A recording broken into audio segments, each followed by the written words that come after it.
Welcome to ಮುದ್ದು ಮಕ್ಕಳ YouTube channel. ನಾನಿವತ್ತು ತೋರಿಸ್ತಾ ಇರೋದು ನಮ್ಮನೆ ಸುತ್ತಮುತ್ತ ಯಾವ ಥರ ಗಿಡಗಳನ್ನ ಹಾಕ್ಕೊಂಡಿದ್ದೀನಿ.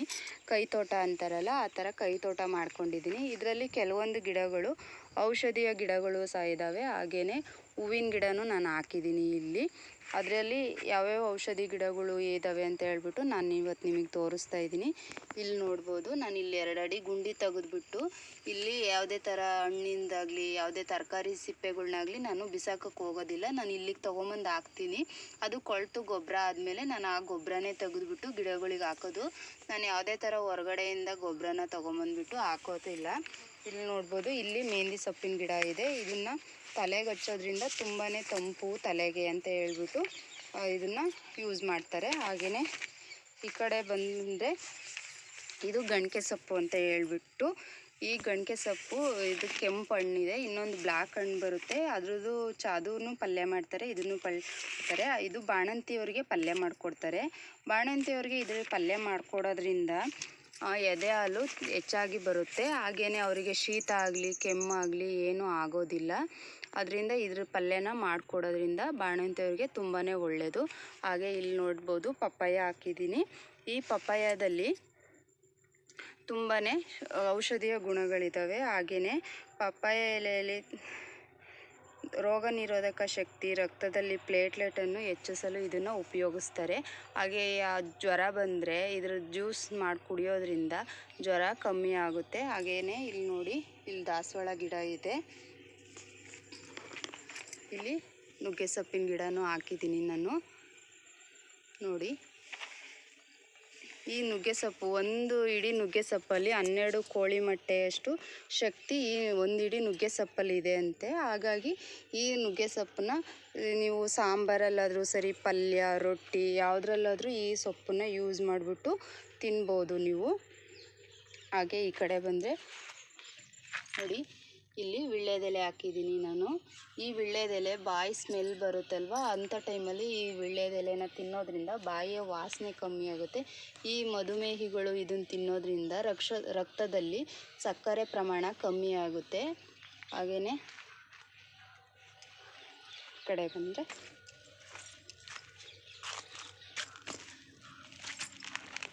ಇದು ಬಂದ್ಬಿಟ್ಟು ದಾಸವಾಳ, ಬಿಳಿ ದಾಸವಾಳ. ನೋಡಿ, ಇದು ಬಿಳಿ ದಾಸವಾಳ. ಈ ದಾಸವಾಳ ತುಂಬಾ ಕಲರಲ್ಲಿ, ನೋಡಿ ಇಲ್ಲೊಂದು ದಾಸವಾಳ ಇದೆ. ತುಂಬಾ ಕಲರಲ್ಲಿ ತುಂಬ ವೆರೈಟಿ ದಾಸವಾಳ ಗಿಡಗಳಿದ್ದಾವೆ. ಆದರೆ ಬಿಳಿ ದಾಸವಾಳದಲ್ಲಿರುವಂಥ ಔಷಧಿ ಗುಣ ತುಂಬಾ ಹೆಚ್ಚು. ಬಿಳಿ ದಾಸವಾಳದಲ್ಲಿ ಉಷ್ಣತೆ ಕಡಿಮೆ ಮಾಡೋವಂಥ ಗುಣಗಳನ್ನ ಹೊಂದಿದೆ ಇದು. ಅದರಲ್ಲೂ ಕೂದಲಿಗೆ, ಹಾಗೆ ಮತ್ತು ಕಣ್ಣಲ್ಲಿ ಉರಿ ಅಥವಾ ಕಾಲಲ್ಲಿ ಉರಿ, ಮತ್ತು ಕಣ್ಣು ತುಂಬಾ ಆಯಾಸ ಆಗಿರುತ್ತಲ್ವ ಕಣ್ಣಿಗೆಲ್ಲ, ಇವಾಗೆಲ್ಲ ಕಂಪ್ಯೂಟ್ರ್ ಮುಂದೆ ಕೂತ್ಕೊಂಡು ಕೆಲಸ ಮಾಡಿರ್ತಾರೆ. ಅಂಥವರು ಏನು ಮಾಡ್ಬೋದು ಅಂದರೆ ಇದ್ರದ್ದು ರಸನ ಸ್ವಲ್ಪ ಜೇನುತುಪ್ಪದ ಜೊತೆಗೆ ಬೆರೆಸ್ಬಿಟ್ಟು ಕುಡಿಯೋದ್ರಿಂದ ಬಾಡಿಗೆ ಸ್ವಲ್ಪ ತಂಪಾಗುತ್ತೆ. ಹಾಗೆಯೇ ಇದ್ರ ಎಲೆಗಳು, ಹಸಿ ಎಲೆಗಳ್ನ ರುಬ್ಬಿಬಿಟ್ಟು ತಲೆಗೆ ಹಚ್ಚೋದ್ರಿಂದ ತಲೆ ಕೂದಲು ತುಂಬಾ ಸ್ಮೂತಾಗಿ ಬರುತ್ತೆ. ಹಾಗೆ ತಲೆ ಕೂದಲಿನ ಬುಡ ಇರುತ್ತಲ್ಲ, ಕೂದಲಿನ ಬುಡ, ಅದು ತುಂಬಾ ಗಟ್ಟಿಯಾಗಿರುತ್ತೆ. ಹಾಗೆಯೇ ಈ ಲೇಡೀಸ್ ಪ್ರಾಬ್ಲಮ್ ಅಂದರೆ ಬಿಳಿ ಮುಟ್ಟು ಅಂತ ಹೇಳ್ತಾರೆ. ಅಂಥ ಹೆಣ್ಮಕ್ಳು ಏನು ಮಾಡಬೇಕಪ್ಪ ಅಂದರೆ, ಇದು ಹೂವು ಅಥವಾ ಎಲೆ ಯಾವುದಾದ್ರೂ ಸರಿ, ಬೆಳಗ್ಗೆ ಎದ್ದ ತಕ್ಷಣ 3ರಿಂದ 4 ಹೂವು ಅಥವಾ ಎಲೆ ಯಾವುದಾದ್ರೂ ಸರಿ ತೊಗೊಂಬಿಟ್ಟು ತಿನ್ನೋದ್ರಿಂದ ಬಿಳಿ ಮುಟ್ಟಿನ ಸಮಸ್ಯೆ ಇದರಲ್ಲಿ ಕಮ್ಮಿ ಆಗುತ್ತೆ. ಇಲ್ಲಿ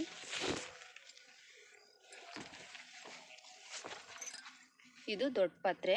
ಈ ದೊಡ್ಡಪತ್ರೆ ಎಲೆಗಳನ್ನ ಜಜ್ಜಿ ರಸ ತೆಗೆದ್ಬಿಟ್ಟು ಜೇನುತುಪ್ಪದೊಂದಿಗೆ ಸೇರಿಸ್ಬಿಟ್ಟು ಕುಡಿಯೋದ್ರಿಂದ ಕಫ, ಕೆಮ್ಮು ಎಲ್ಲ ಕಮ್ಮಿ ಆಗುತ್ತೆ. ಆದರೆ ಮಕ್ಕಳಿಗೆ ಯಾವಾಗಲೂ ಪದೇ ಪದೇ ಕಾಡೋ ಸಮಸ್ಯೆ ಏನಂದರೆ ಕೆಮ್ಮು, ಶೀತ ಯಾವಾಗಲೂ ಬರ್ತಾನೇ ಇರುತ್ತೆ. ಅಂಥ ಮಕ್ಕಳಿಗೆ ಏನು ಮಾಡಬೇಕಂದ್ರೆ, ಇದರಲ್ಲಿ 4-5 ಎಲೆನ ತೊಗೊಂಬಿಟ್ಟು ಸ್ವಲ್ಪ ಬಾಣಲಿಲಿ ಹಾಕಿ ಬಾಡಿಸ್ಬಿಟ್ಟು ಇದ್ರ ರಸನ ಜೇನುತುಪ್ಪದೊಂದಿಗೆ ಸೇರಿಸ್ಬಿಟ್ಟು ಕುಡಿಯೋದ್ರಿಂದ ಮಕ್ಕಳಿಗೆ ಕಫ ಆಗಿರಲಿ, ಕೆಮ್ಮು ಆಗಲಿ ಕಮ್ಮಿ ಆಗುತ್ತೆ. ಹಾಗೆಯೇ ದೊಡ್ಡವರು ಈ ಎಲೆನ ಕಿತ್ಕೊಂಡ್ಬಿಟ್ಟು ಇದಕ್ಕೆ ಉಪ್ಪು, ಮೆಣಸು, ಬೆಳ್ಳುಳ್ಳಿ ಅದೆಲ್ಲ ಹಾಕ್ಬಿಟ್ಟು ಅಗಿದು ತಿನ್ನೋದ್ರಿಂದನೂ ಇದು ಒಳ್ಳೆಯದು ಆರೋಗ್ಯಕ್ಕೆ. ನಾವು ಈ ಥರನಾದರೂ ಯೂಸ್ ಮಾಡ್ಬೋದು.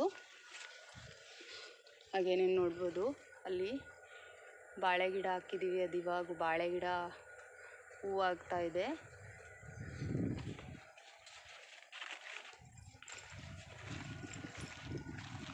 ಇದು ರಾಮ ತುಳಸಿ ಅಂತ ಹೇಳ್ಬಿಟ್ಟು, ಇದು ಕೃಷ್ಣ ತುಳಸಿ ಅಂತ ಹೇಳ್ಬಿಟ್ಟು, ಇದನ್ನು ಅಷ್ಟೇ ಕೆಮ್ಮು ಶೀತಕ್ಕೆಲ್ಲ ಉಪಯೋಗಿಸ್ತಾರೆ.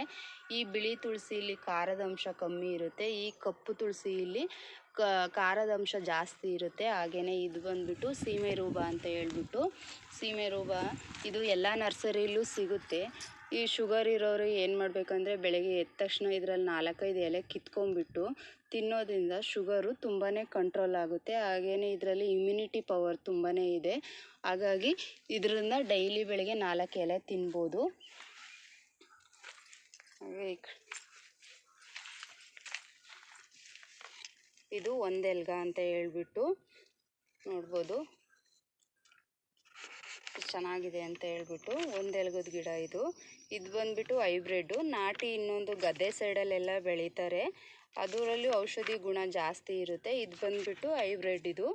ಇದು ಉಸಿರಾಟದ ಸಮಸ್ಯೆ ಇರೋರು ಪ್ರತಿದಿನ ಇದನ್ನು ತಿಂತಾ ಬಂದರೆ, ಜೇನುತುಪ್ಪದೊಂದಿಗೆ ಸೇರಿಸಿ ಇದ್ರ ರಸನ ಕುಡಿತಾ ಬಂದರೆ ಕೆಮ್ಮು ಆಗಲಿ ಉಸಿರಾಟದ ಪ್ರಾಬ್ಲಮ್ ಆಗಲಿ ಕಮ್ಮಿ ಆಗುತ್ತೆ. ಹಂಗೆ ಇದನ್ನು ಮಕ್ಕಳಿಗೆ ಬೆಳಗ್ಗೆ ಖಾಲಿ ಹೊಟ್ಟೆಲಿ ಕೊಡೋದ್ರಿಂದ ಜ್ಞಾಪಕ ಶಕ್ತಿ ಹೆಚ್ಚಾಗುತ್ತೆ. ಹಾಗೆಯೇ ಇದರಿಂದ ಚಟ್ನಿ ಅಥವಾ ಯಾವುದೇ ಥರ ಸಾಂಬಾರಲ್ಲಾದ್ರೂ ಯೂಸ್ ಮಾಡ್ಬೋದು. ಇದು ಆರೋಗ್ಯಕ್ಕೆ ತುಂಬಾ ಒಳ್ಳೆಯದು. ಆಲೋವೆರಾ ಇದನ್ನು ಮುಖಕ್ಕೆ ಫೇಶಿಯಲ್ಗೆ ಉಪಯೋಗಿಸ್ತಾರೆ. ಹಾಗೆ ಇದಕ್ಕೆ ತಲೆಗೆಲ್ಲ ಹಚ್ಚಲಿಕ್ಕೆ ತುಂಬಾ ಉಪಯೋಗಿಸ್ತಾರೆ. ಇದನ್ನು ಹಚ್ಚೋದ್ರಿಂದ ತಲೆ ಕೂದಲು ಸ್ಮೂತಾಗಿ ಸಿಲ್ಕಿಯಾಗಿ ಬರುತ್ತೆ ಅಂತ ಹೇಳ್ಬಿಟ್ಟು ಇದನ್ನು ಆಲೋವೆರಾನ ಉಪಯೋಗ ಮಾಡ್ತಾರೆ.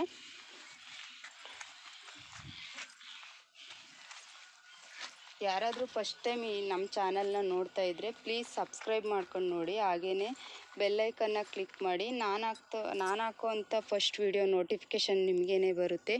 ಈ ವಿಡಿಯೋ ಇಷ್ಟ ಆದರೆ ಲೈಕ್ ಮಾಡಿ, ಶೇರ್ ಮಾಡಿ, ಕಮೆಂಟ್ ಮಾಡಿ. ಪ್ಲೀಸ್ ನನಗೆ ಸಪೋರ್ಟ್ ಮಾಡಿ. Thank you for watching.